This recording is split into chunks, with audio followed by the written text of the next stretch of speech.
Okay, so I was lucky enough to see Interstellar in IMAX. I had never seen it before. It literally has been like 10 years since I saw it. I remember, I think I saw it from like a Redbox DVD or something like that. Um, but luckily, I saw on TikTok that they had the 10-year anniversary. Apparently, there was one in March, but it was just normal screening. But this one this month was for IMAX. And oh, it was so good in IMAX. Like, it was definitely a movie to watch in IMAX. You know, any Christopher Nolan movie is definitely one to watch in IMAX. So I think I finally understand the movie. It's so complex, and in that complexity is what makes it beautiful, I think. Not just the fact that it's beautifully written and beautifully filmed, but and science backed. Like, it's 100% science backed. Well, not 100%. It's actually like, I don't know, maybe like 90% science backed. But anyways, they try to make it as realistic as possible using real life science. So that much I know. It was so gut wrenching. Like, it was so sad. Like, I've seen the movie like 3 times, I think. This would probably be like my fourth time watching it. And every time I still have like new questions. Like, it really makes you think a lot. So here's the thing. So spoilers ahead. So this is what I think the movie is. And then let me know your thoughts in the comments. I think Matthew McConaughey's character is, and I think the whole essence is that his life is in a loop, and everyone's life in the movie is in a loop, like a circle. Does that make sense? Because typically, like, the solution for time travel paradoxes is that if you go back to the past, you're technically going to a alternate timeline. Does that make sense? Because apparently, I'm still iffy on this. Like, apparently you can't go back to that same moment in that same timeline. You would have to go to a different timeline because it just wouldn't be possible to alter the events of the past in that same timeline and to come back and to, you know what I'm saying? Does that make sense? Because it already happened. Anyways, so the whole thing, okay, so NASA has, I didn't know this took place in the future. Like, I literally thought every time I watched it, I thought it took place like in modern day, but it's actually like 2067. And then like the end of the movie is like kind of the 22nd century. It's like the year 2100, I believe, probably something like that. I don't know why I couldn't figure it out.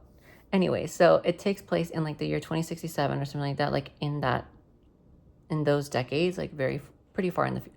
Not that far, it's like 30 years away. Yeah, it's like 30 years away. It's not that far. Anyways, so it takes place there. But basically NASA had this team of astronauts have part of this project called Lazarus go to space because there was a wormhole found in space by Saturn.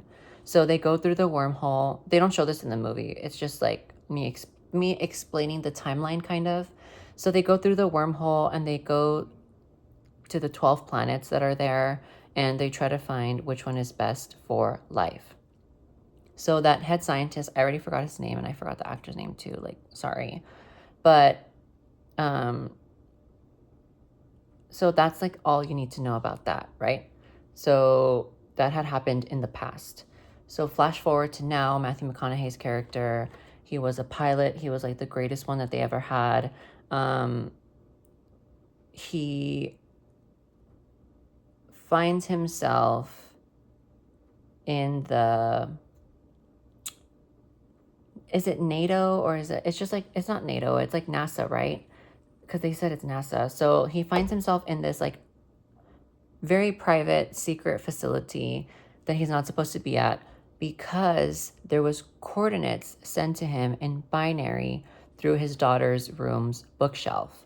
And it was very, very weird. The daughter thought it was a ghost. But I'll tell you later that it's not if you haven't seen the movie. So basically, they have like binary code coordinates to this place, and he goes to that place, and then they kind of recruit him. They're kind of telling him like, hey, we have this mission and really want you to pilot the craft. You're probably the best person that can do it. And that this is the plan. Plan A is that we are going to go through the wormhole, and we're going to see which planet is the best for sending humanity to, because in the current planet right now at the present time, there's like blight destroying crops, and it's just we don't know if the human race is going to survive or not. So they can't fix it for whatever reason, and so they're thinking of being interstellar, an interstellar species, hence the name of the title. So we got to go find another home. Like, geez, it's not that easy, but the plan is to go through the wormhole, be on another side of the universe, and find which planet is best, right? Because they didn't really have the data, I guess, from the 12 that left, the 12 astronauts that originally left. I guess that's what happened. I don't really remember, but so they needed like another crew to get more data, and so they had already known that there was a gigantic black hole very near one of the planets that they're heading to, called Gargantua, appropriately named because it's extremely massive. It's probably like the size of our solar system, I think. Or I don't know if it's that big, but it's huge. Anyways, there actually is one out there right now in real life that's the size of our solar system, and I'm pretty sure there's bigger ones out there. But anyways, so they go through the wormhole, but also the NASA crew is very confused. They have no idea who placed that wormhole there. They think it's literally an invitation for us to go meet whatever beings or extraterrestrials had implanted that wormhole there, because I think generally wormholes don't just create themselves like that or something like that, or maybe they do. I don't know, but they saw it as like an invitation, like a door, like a door getting opened so that you can come through. So Matthew McConaughey's character very depressingly leaves on a bad note with his daughter, because she's very upset that he might have to be gone until she is his age, which is going to be like 30, 40 years, depending on how old his character is. I don't know, but maybe like 40, right? Or 20, I don't know. I think it was like 23, maybe that. Anyways, the point is that she knows he's going to be gone for a long ass time. And so what daughter is not going to be sad about the father that she loves leaving, he's not going to grow up with them. Like, she's not going to grow up with him either. It's so sad, it's so sad. And she is very stubborn and doesn't want to be nice at the fact that he can literally save the human race. She doesn't give a shit. Like, she doesn't care. Like, that's her father. Like, leave it to someone else to do it. And I feel like it's such a sad thing, because honestly, like, someone that has no spouse and that's single and has no kids and like really doesn't give a shit about anything should be the one that goes up there for God knows how long, right? Like, technically they should be the ones that go, but no, of course it had to be the one that has 2 kids that he really, really loves. And that's just the way the world is, whatever. So they leave on a bad note, and she will just never forgive herself. She'll never forgive him. She'll never forgive herself for being so stubborn and pissed at him. And they left on bad terms. Like, she was crying and she was stubborn. She didn't want to let him go, right? She's attached to her father. And then he's crying like the whole way to there, but he knows deep down that that's what he needs to do. And so he does that. That's his mission. That's like his life mission. And we come to find out it really is kind of. It's more her life mission in a way. Both of theirs. It's kind of entangled. It's really beautiful. And so she just the sadness that comes over her after she realizes that he's actually gone and that he's not coming back. That's like one of the other parts where I cried. It was just like so sad. And so Anne Hathaway's character is on the ship and they're about to go through the wormhole, and she sees, as like space and time is getting distorted through the wormhole, that there's like this being outside the ship that's trying to connect with her, and she like reaches out and like her entire hand like distorts completely, and everyone inside the ship is like, what the hell's going on? And she's like, I think they're trying to communicate with us. And so that was really cool because it comes full circle. You'll see later. They go through the wormhole, and it is the most beautiful thing, one of the most beautiful things I have ever seen in cinema. It is just, I wish it was a longer sequence, but it was just so beautiful seeing like space and time completely just like move like that. It was so cool. So they go through the wormhole, and plan A is that they're trying to get data from the black hole and like the planet, and like to see if it's sustainable for life, right? There's 2 planets that they check. So when they come out of the wormhole, they travel quite a while, and then they reach the 2 planets that they need to, because they only have enough fuel for 2 planets. That's why I'm only mentioning 2, but there's technically 12. But they're just choosing like the 2 top best that they think is going to be best for human life to survive. That's plan A, that they're going to grab like the data of the black hole and like the planets. But plan B was they have embryos already on the ship, and like, I guess worst comes to worst, that they just have to choose one of the planets if they don't have enough fuel left, and just fucking stay there and just create a colony of human life, and then just start a whole civilization brand new there, literally. So that's plan B. So they choose one of the planets, and the planet that they choose is the one first. They choose the planet that they need to get the data from, and the data is in the planet, of course, that's right next to the black hole. Little do they know, as soon as they land in this like ocean type of whatever, for some reason the water is very, very flat, and the reason is mainly because the freaking black hole is pulling it all out. They thought those were mountains, but those were freaking waves. And so that's another crazy scene to look in the movies. And so that was that. Every hour that they spent there is 7 years relative to Earth time. And so she gets caught in like the drone, like the probe, like the drone, whatever they call it. And then they try to leave, but the engine has too much water or whatever, and so it gets like fucked, and then they have to stay like another extra, I don't know, I think it was like 3 or 4 hours by accident, until the TARS, which is the AI kind of robot, tells them, hello guys, we gotta go because the wave is literally gonna kill us right now. And so they manage to take off all the water from the engine, and then they like get the hell out of there. They go back, and then one of the crewmates is still in the, what did they call it? Was it expedition? No, not expedition. What was that? I forgot what the ship is called. The one that goes in circles like a clock. Was it called Expedition, or was it called Everest? Or was it not that at all? I don't remember. But anyways, they took so long, and that guy was sitting there in like I guess you could call it like I don't know what they call it, the station, whatever. And so he had aged 23 years. He was trying to get all the data about the black hole and study it, blah, blah, blah.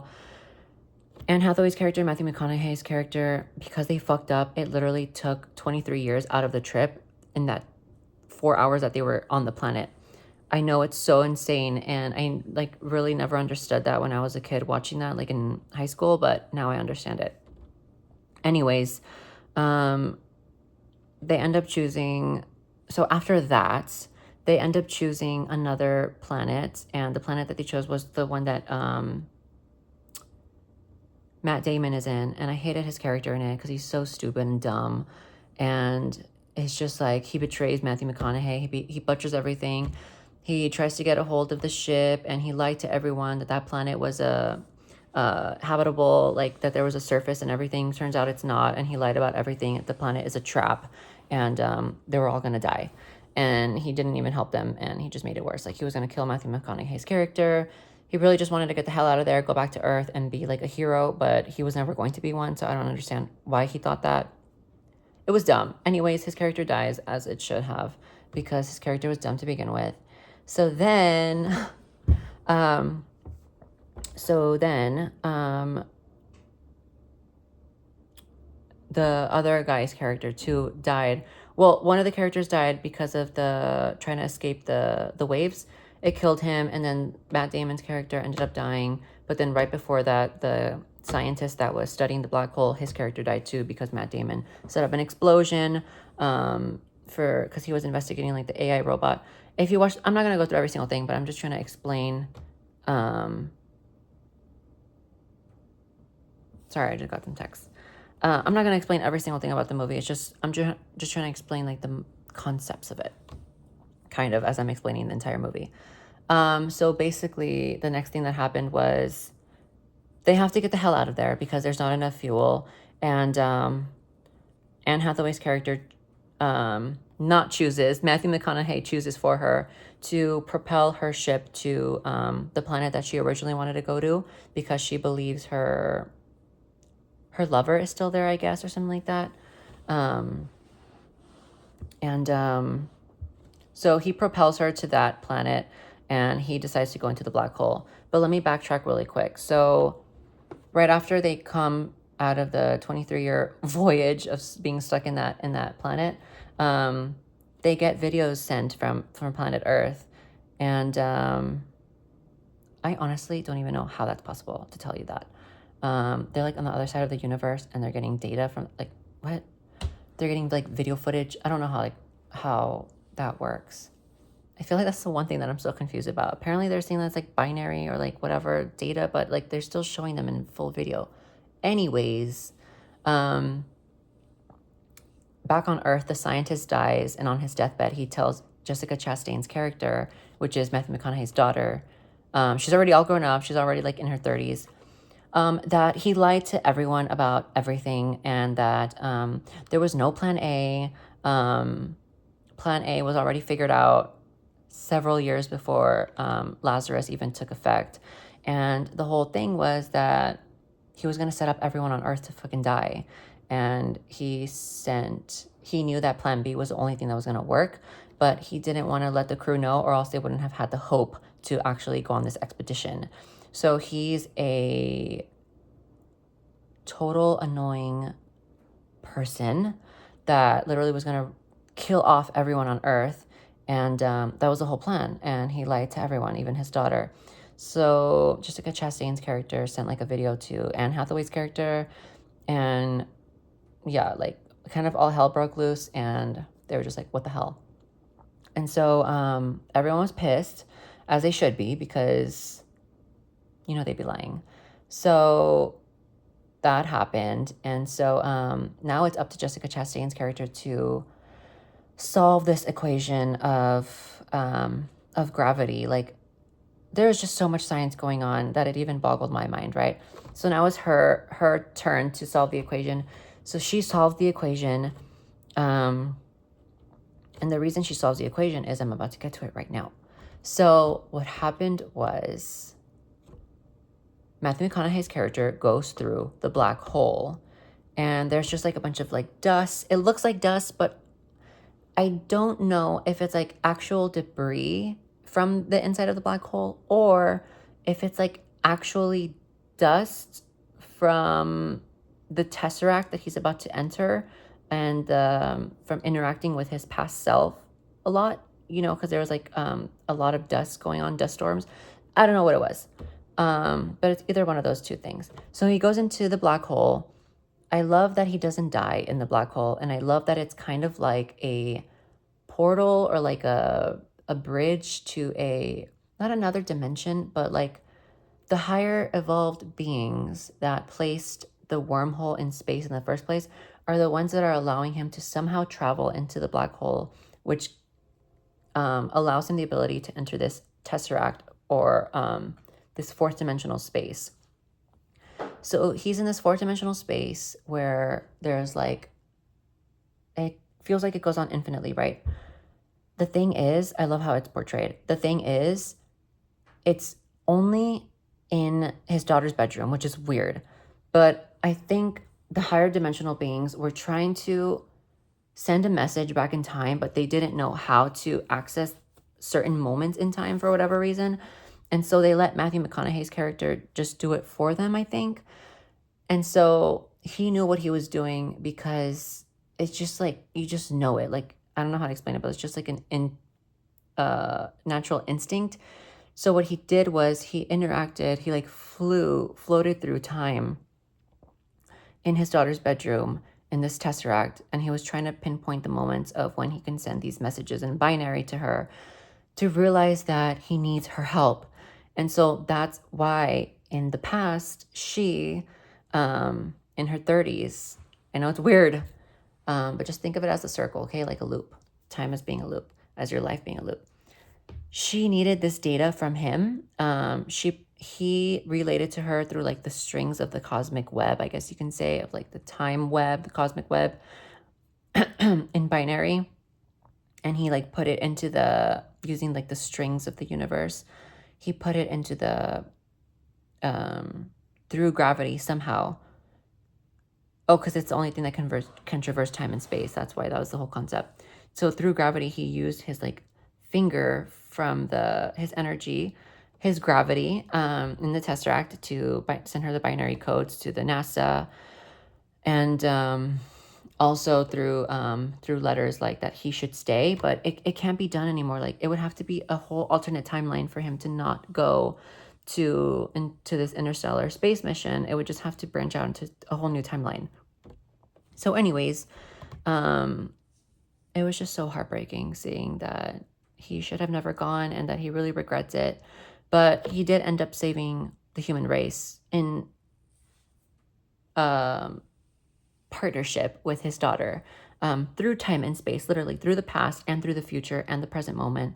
They all their versions helped the human race survive. So after he sends the message, it's beautiful. Like, the tesseract completely collapses in on itself, because the mission has been completed. The message has been relayed, and the loop can begin again. So somehow he ends up by Saturn again, I believe it was. That's where we see him floating in space. And I don't know. I still don't understand this. I don't understand how he went through the black hole and ended up where the wormhole was originally at. And then the character that was saying hi to Anne Hathaway's character in the past in the wormhole, that was him when he was going through the black hole. So that was that. I just don't know how he landed right there where the wormhole is, because if the black hole was the entrance to the wormhole on the other side where Saturn is, why is it that when they originally went through the wormhole, they were very far away from the black hole to begin with? Do you see what I'm saying? It doesn't make sense. Like, they didn't come out of the black hole. It just doesn't make sense. Like, what? Whatever. Anyways, so now humanity lives in a space station, very futuristic. Like, it's like a wheel, kind of like a 360 cylinder of just like life. Like, it goes on in a circular way. And then his daughter is alive, thank God. But she's literally like 90 or 100 years old, and she has like a whole family. And it's so weird. Like, I can't imagine, like, he walks into the hospital room and she's on her deathbed and he's watching her daughter die of old age. It's like the weirdest, trippiest thing. Like, I love it. But it's so sad at the same time. And like, he walks into this room and he has no idea who anyone is other than his daughter. And that's like all her family. And it's just so weird. Like, poor guy. I can't imagine like how weird that is. Like, that'll literally like break your brain. Because he was gone like forever.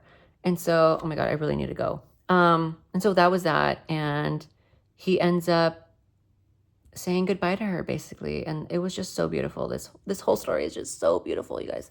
Um, you know what I mean? It's the most like masterful thing that Christopher Nolan's done, I think. And he just says bye to her, and she says that she's already made peace with him leaving, and he doesn't need to stay to watch her die. And so what happens is Matthew McConaughey takes one of the jets, goes back to Anne Hathaway's, goes back through the wormhole basically to Anne Hathaway's planet, and where she is starting a whole new colony. Because apparently the lover that she had is not there. I think he got killed off somehow or whatever. But that is the most habitable planet to create life, and to sustain humanity. And so that's the planet that we're going to resort to. And so temporarily everyone's at the space station, and they made their old house like a museum from Earth. I don't know how they got it from Earth to there, but whatever. It must have been like a giant spaceship. And so yeah, that was the end of the movie. He goes to Anne Hathaway's planet and to meet her there and to continue humanity and the human race over there. It's just so crazy. Like, this whole time dilation stuff is just insane. So who do I think the fourth dimensional beings are? I don't know. Apparently it's us in the future, or it's just fifth dimensional beings, or some people were saying that it could be